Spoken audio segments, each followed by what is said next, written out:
Hello, everyone. Thank you again for joining us at this time.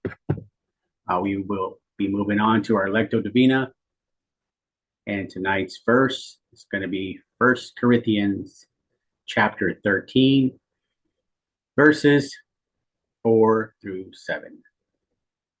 Again, that's 1 Corinthians chapter 13, verses 4 through 7. And with that said, let's jump into the word.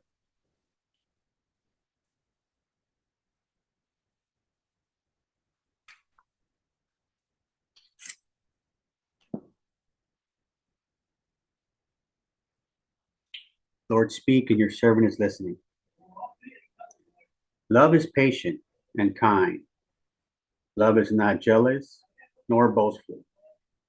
It is not arrogant nor rude.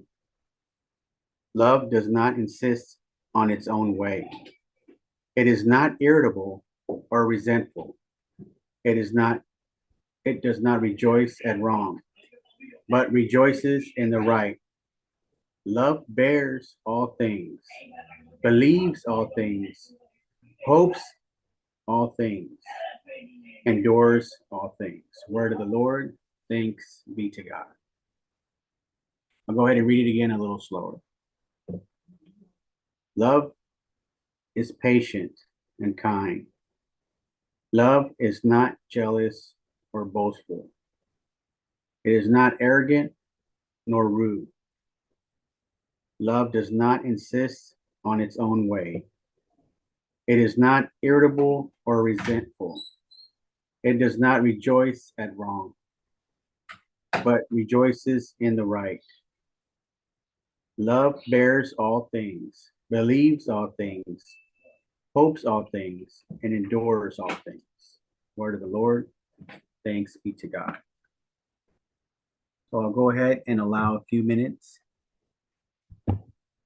and let Jesus speak to you through this verse. And then I would love to come back and hear from you.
Okay, I will go ahead and start it off. For me, how God spoke to me through this verse, it's just reminding me of the type of love that He had for us. And I'm not talking about the love that we use, that we throw around a lot, like I love this band or I love this particular food. It is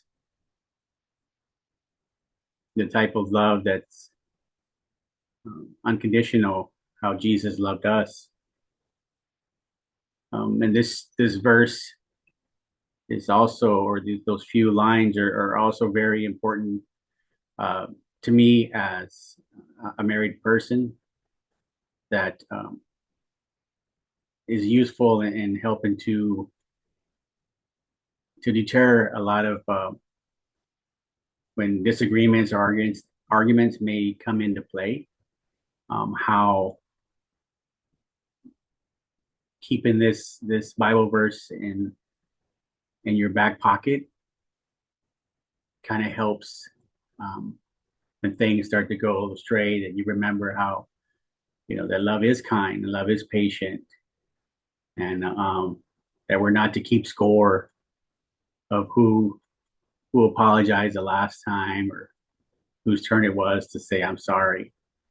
So this verse is very important in the aspect of really allowing that love to penetrate your marriage and help it to flourish and help it to thrive. If that can only happen if not only you're married to your spouse, but that you're married to God and allow Him into your marriage. So that's how God was speaking to me through this verse, and I'd love to hear from some of you guys and girls. I'll share.